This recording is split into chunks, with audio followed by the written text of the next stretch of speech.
Homeward, etc. like fairy tales.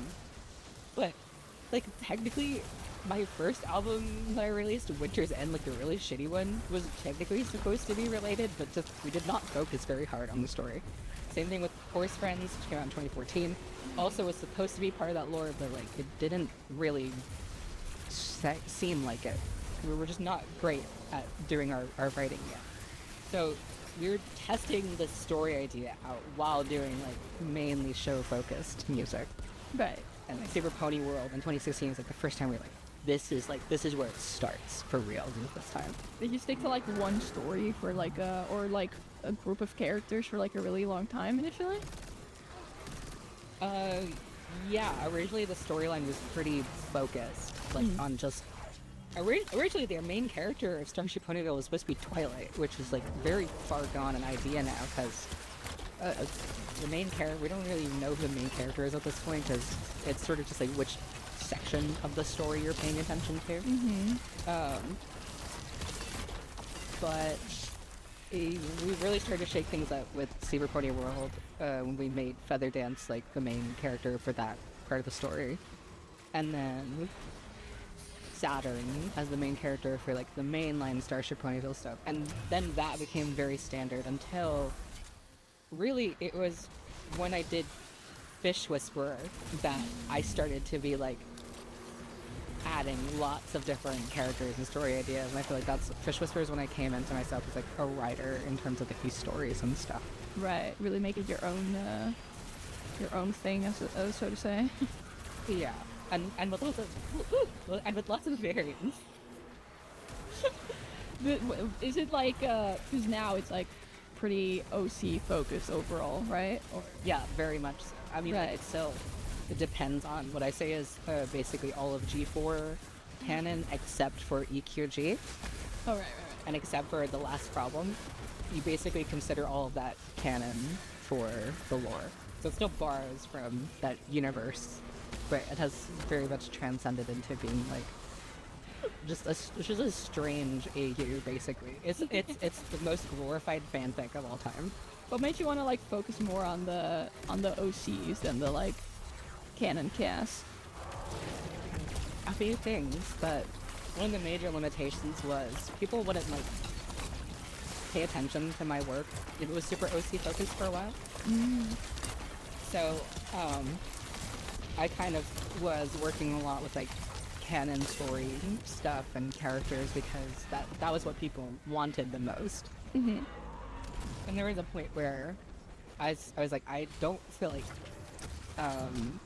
compromising what I want to do for what everyone else wants to see and hear.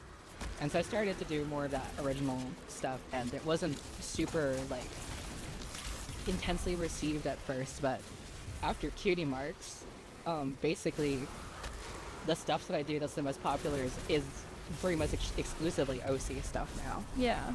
I think what's surprising is let me fact check myself really quickly, but I think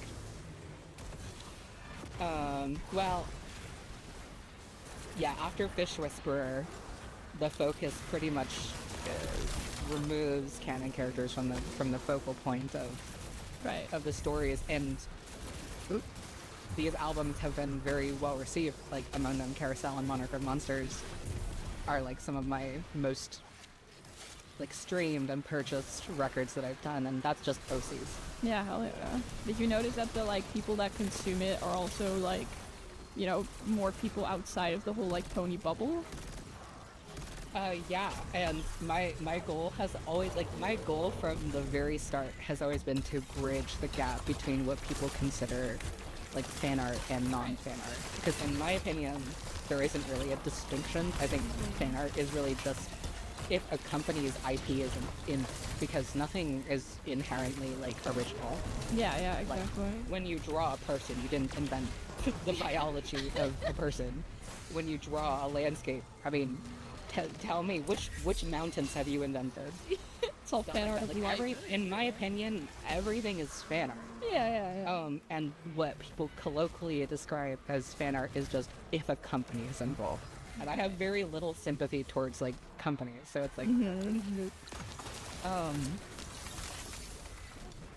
but my goal has been to sort of bridge this gap, and I love to go back and forth between shit. And what I mean by that is taking the pony audience and introducing them to non-pony stuff. Yeah. Taking the non-pony audience and introducing them to pony stuff.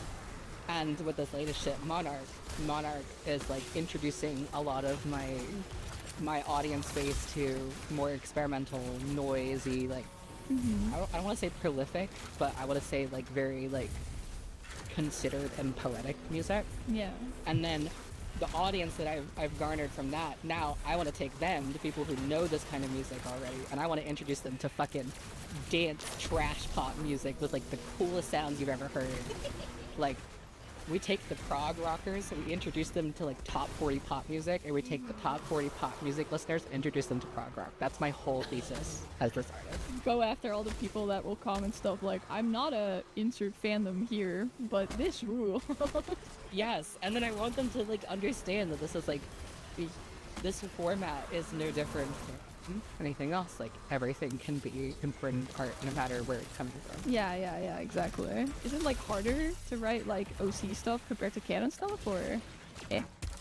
That is a good question that I don't quite know the answer to, because with OCs, I'm just daydreaming constantly, day in, day out. I'm just like, what if my character did this? What if my character went to this place? What if my character had this like thing? It's like, that's like always happening as a background calculation in my mind. Every time I talk to like my friends or go somewhere and do something with my life experiences, I'm like, this reminds me of like how this character would react to this situation. It's always like this shit back. No boundaries, essentially. But that does take a lot of like calculation. Yeah. And with canon characters, there's two things you can do. One, you can write within the limitation of what already exists. Or two, you could be completely contrarian and like transform them. Yeah. And Cutie Marks, that was the thesis for that, is like take these characters that people already know and be like, how do I like flip them to be the same character but like in a new perspective? Right. Like, it was oddly believable but still very your own like interpretation in that way. Yeah, it's just like the character themselves are a basis for whatever you do, whether it's following that character to the truest extent or using that basis to completely contrast what they could. Right. Do you because a lot of your stuff is obviously quite distinct from each other. Like, it's not you don't stick to like one genre or whatever. Is that like more difficult for you, or is that like just fueled by your enthusiasm? It is totally fueled by enthusiasm, and I think genuinely I would like be very uninterested in making music if I had to be a genre artist. It feels so much easier to just be like, oh, I've been like listening to a lot of like hip hop. I'm gonna do hip hop record. Oh, I've been listening to a lot of noise rock. I'm gonna do a noise rock record. It's like, I feel really lucky to have established very early on that I'm gonna do whatever the fuck I feel like music wise. And people will just, instead of coming to me for a style or a genre that's like very particularly defined, it's basically just like the Violet Pony project will assure you that you'll at least hear something interesting. Hell yeah. Whether you like it or not, you can't deny that it's interesting. Yeah, no, you're right. Is it like is it scary in a way to, you know, if you have like established followers, listeners, whatever, to like introduce them to like a completely different thing than what they got attached to? Or I think if you were to ask this question like 2018 maybe, nowadays really not at all.